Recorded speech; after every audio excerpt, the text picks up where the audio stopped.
Hey guys, so I wanted to bring up the actual monthly costs and what it's going to cost you to run an urgent care. The previous video it showed what the costs are for starting your urgent care. This is going to be what the costs are on a monthly basis. So how much money do you need to make to cover your costs and have profit? Okay, so right here, you have your PA or NP that you're gonna pay. It could be you, so you don't take the hit on this pay. But just keep in mind that that's money that you could be making somewhere else, but you're working for yourself. Unless you're able to pay this to yourself, then you're fine. This is like the bare minimum. This is technically, it comes down to $50 an hour, which is $104,000 a year. Divided by 12, and it's going to give you $8,666. Now keep in mind that you also have taxes in there, so it's going to cost you a little bit more because now you have an employee that you're paying. Then you need to have a medical director or supervising physician, and so depending on where you're at, how you negotiate it, if you give them equity, if you don't give them equity, if they have a vesting period. They can charge anywhere between $2,000 to $4,000 per month. Okay, so you can use their license and they can be your supervising physician, so they're the medical director of the clinic. They don't have to have ownership at this point. It's just they can work as a 1099 subcontractor and you just pay them. Okay. Now, if you are that physician, then you don't need. Obviously, that's not your cost here, right? You can always hire a PA or an NP, or you can see the patients yourself if you're doing all telemedicine, and depending on where you're working and what your schedule looks like if you're doing 7 days on, 7 days off. I mean, you can work it out however you want. If you're an NP, a PA, or a doctor. Malpractice insurance. So the malpractice insurance, it's between $450 to $900. Now the $450 is more for an individual malpractice insurance here in the state of Florida, roughly around that much. That's how much I was paying. But if you make it a group policy where you can add more than yourself in there, then you're looking at around closer to $900 a month. Okay, so starting off, if it's just yourself, you don't need a group contract or insurance coverage. Okay, just get the individual and you're covered just for yourself, since if you're the only one seeing the patients. And then for rent, usually rent, if you go to a medical building, which is going to be cheaper, you'll probably find it around $2,500 a month.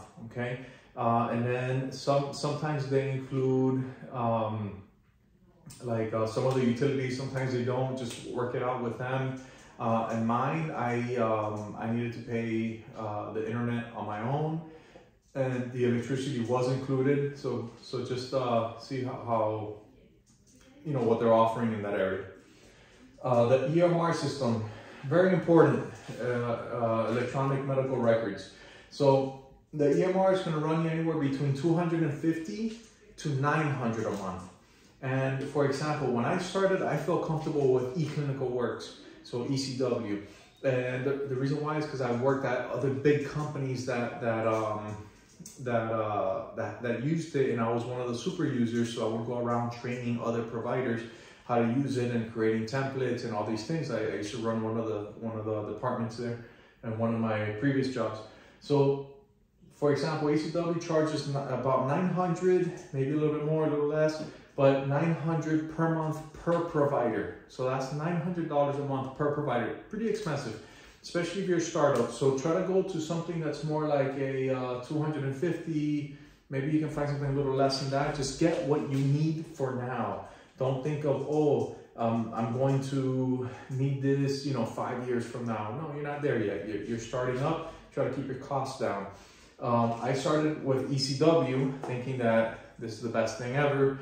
And then I actually had to pay like $3,000 to get my data transferred out of ECW. And then when I got into another EMR system, Cario, which got bought out recently, see if I remember the name. But then I had to pay another, like, I think it was close to $1,000 to get the data imported. And then once it's imported, you have that information there, but it's all like the files just have like numbers and letters. You don't know what they are, so you actually have to go through each file. And then I started doing that as I started seeing patients that I've seen in the past, and I would go through there and organize it, rename everything. So it took forever, it took money, it took time. So try to keep something low where that's the minimum, you know, that like what you need to get going. Bookkeeping, super important. I cannot stress this enough. 300. So my wife, she does our books. She's an accountant, and she actually has her own business on the side where she does bookkeeping for small businesses. So if you guys are interested, please let me know, and I'll connect you with her. But the plan that I'm on, the plan that she normally has small businesses on, is $350 a month. And what it does is that it really saved us, because it organizes all of your monthly financials every month.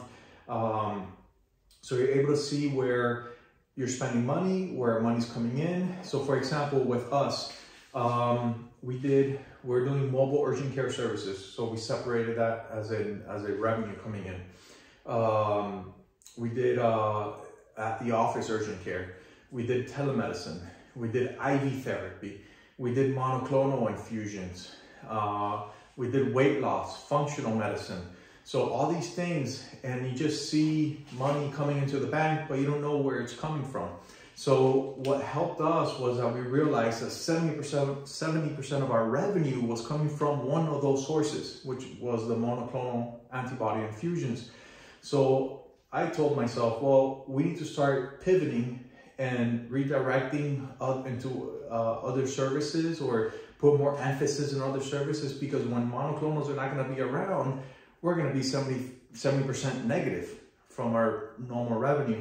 So bookkeeping allows you to understand where it's coming from and what's going out, so you can have better control over it. So you use actual data. So that really helped me out. I can't stress it enough. So bookkeeping, and then also all your books are organized. So at the end of the year, just submit it over to the CPA, and they just do your taxes, and everything's pretty smooth. Inventory. So there's months that I spend $500–600 a month. There's times that I spend $100 or not even anything that month, but it averages out to about $250 a month. So it really depends how much supply you go through. Most of my inventory was pretty much ingredients for IV therapy. I did a lot of IVs, and those ingredients can get a little pricey. Now, the hazard waste removal can go anywhere between $40 to $100 a month, give or take. If you connect with a mom and pop's company in your area, you probably get it for 40 bucks a month. If you go with one of the more established companies, you'll be at 100 or a little bit more than 100 per month. Marketing. So marketing, you should spend about $3,000 a month, and that should help you.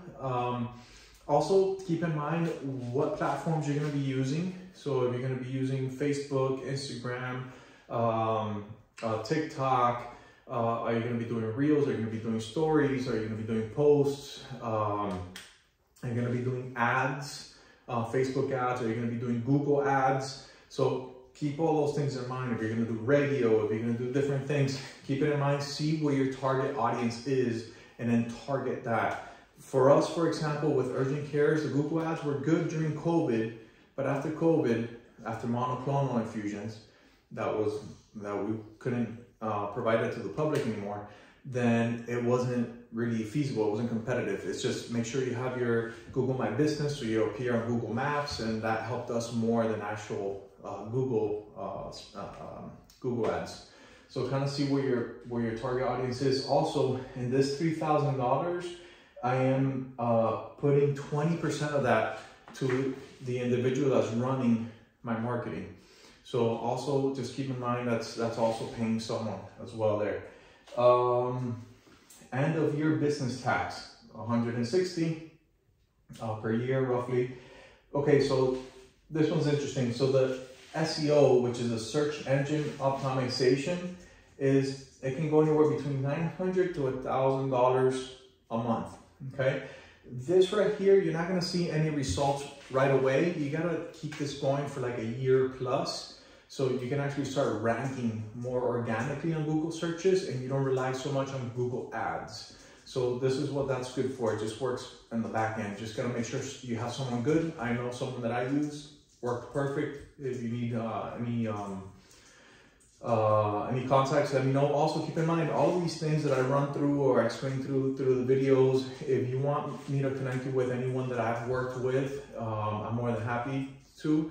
I've worked with them, I've tried them out, and I've gone through so many people. So I would definitely vouch for them, and I would feel comfortable sharing their information with you. So website maintenance and hosting. So this is normally $500, but you might be able to get a package deal and maybe get the website maintenance and hosting $500 plus the SEO, all for $1,000, $1,100. You know, you can work things out, but you can get a package deal there. It could be the same person that can do that for you. So the maintenance is great because today you're offering a service, you want to offer something else later. You want to take that out, you want to remove it. You want to change your pricing. You thought of a package deal that you want to put on your website. All of that is part of the website maintenance. So just keeping it up to date with what you're offering.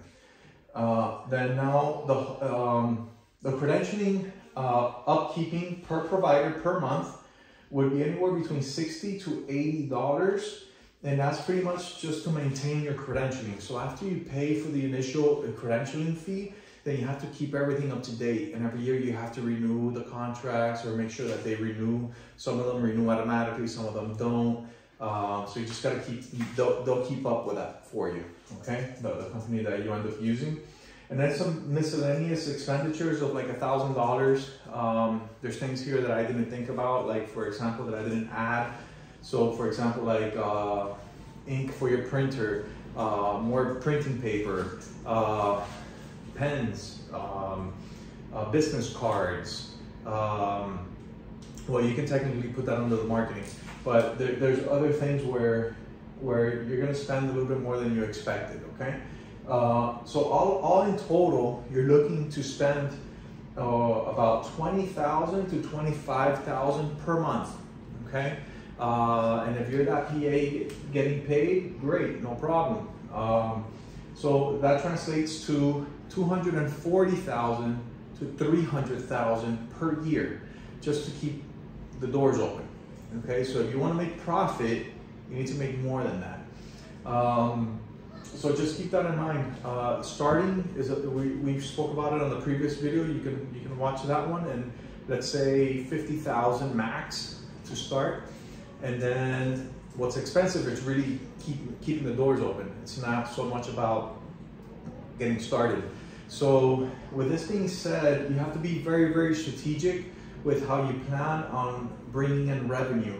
So do not count on credentialing and all these payers, all these insurance companies to be paying for your monthly, to bringing in revenue, because it might take you a year, it might take you 2, it might take you 3 years to be able to get onto a contract with one of these payers, especially if you're in the state of Florida.